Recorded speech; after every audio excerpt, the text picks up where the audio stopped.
Hey guys, Chris here. You joined me here on holiday here in Turkey.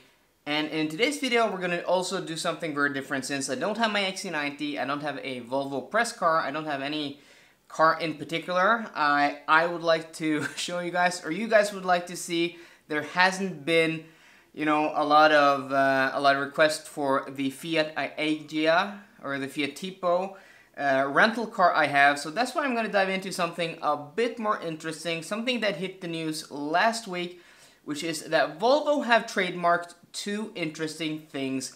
First, the Volvo XC60 B4 all-wheel drive, that's correct, B for Bravo, and the Volvo XC60 B5 all-wheel drive. So we have the T4 and the T5, those are gas variants. T means turbo petrol, turbo gas in Volvo lingo, though the T8 means plug-in hybrid, turbo petrol with also a battery component and an electric motor. You have the D4 and D5, which are diesel. So T for gas, D for diesel, and people are speculating that B stands for battery or electric.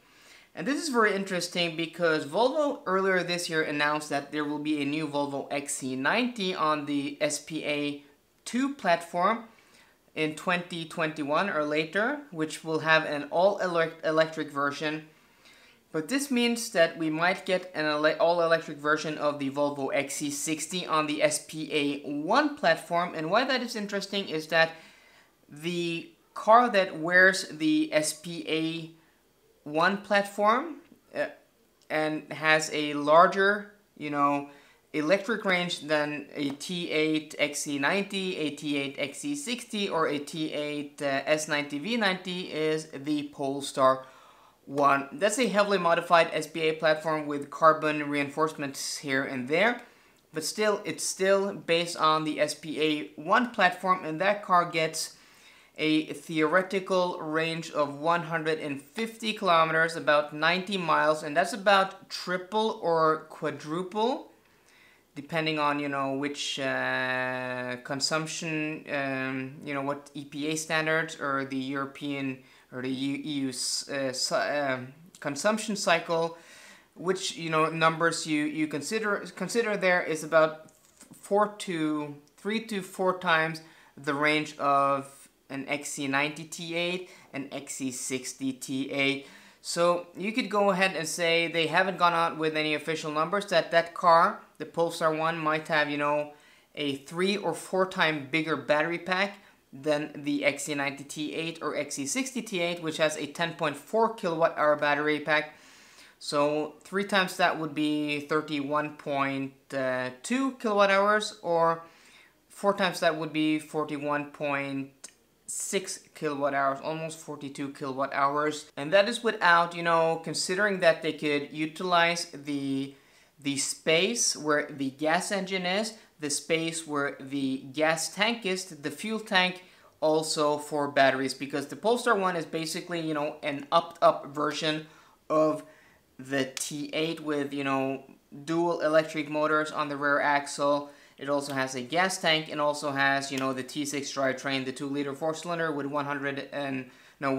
which is turbocharged and supercharged. So all of those stuff make up room. So if they're going to make an all-electric, version of the XC60, you could remove at least the gas tank. That might give us, I was trying to find out how physically big, 10 kilowatt hours of battery are. I could only find weight, I couldn't find the actual size.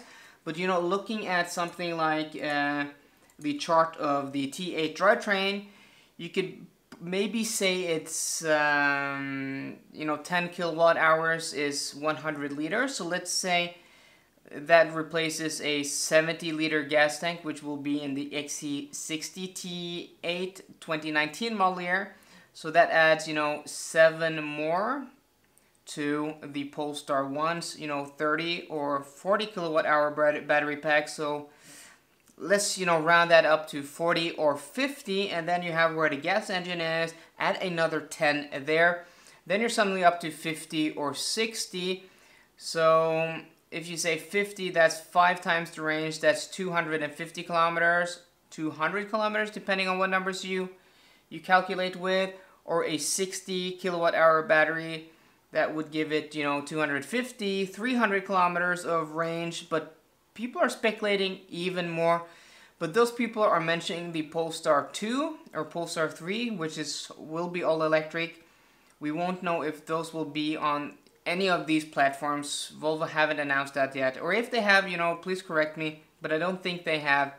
And those cars will be built up from the ground up to be, you know, pure electric vehicles. Here we're talking about converting a hybrid gas platform or a gas or diesel powered platform. You know, so best estimates, if we, you know, up the battery pack in the engine compartment up by another 10, then we're up to 60 or 70. We're still not hitting Tesla numbers, but still we might get actually, you know, real world usable numbers. 300, you know, anything between 250 and 350 kilometers in an XC60 SUV would be quite impressive, actually. I'm not quite sure what the I-Pace does, so let's do a quick, you know, Google Jaguar I-Pace range. Let's see what they quote, and everything will be probably different when we get the new WLTP standards, if that's what they're called. I don't ever remember what they're called. Let's see what the I-Pace can get. That has a 400 horsepower electric motor. So the I-Pace has a 90 kilowatt hour battery pack. So for the, you know, the XC60 B4 or B5 to hit, you know, to be very competitive, I think it has to come close to that. Though I can see that at least here in the, not here in the UK, or UK prices, the I-Pace 90 kilowatt hour EV400S Auto, which is the base, starts at 63,500 pounds.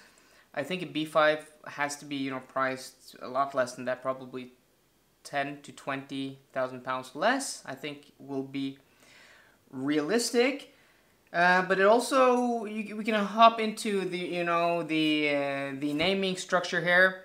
I think the B5 will get a 190 horsepower electric motor, and the B5 hitting around 250, because the D4 has 190 horsepower, the T4 has 190 horsepower, so if we follow that logic, the B4 will probably get 190 horsepower, which will be fine, adequate enough, you know, for that will be very torquey and very quiet for most people, and if they can hit, you know, a more reasonable price point, I think that will be a home run for them. And also, if we go for the D5, that has a 235 horsepower diesel engine. The T5 has 250, 254, depending on what market you are in.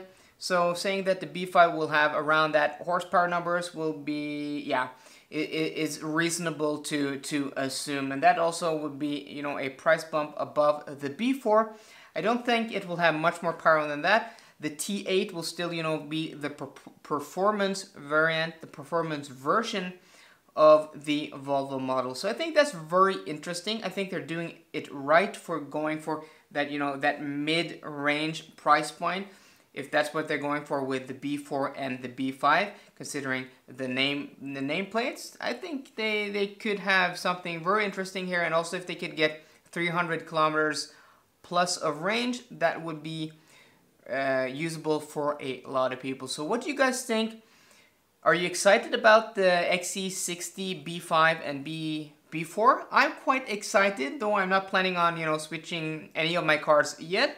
I still think it's very interesting, and I'm very excited to see what Volvo can do with, you know, the XC60 platform on the SPA1 platform before we go to the SPA2 platform. So guys, let me know what you think in the comments down below, and if you like this video, please drop me a thumbs up below, and for more car content, as always guys, please subscribe. See you guys later, and goodbye.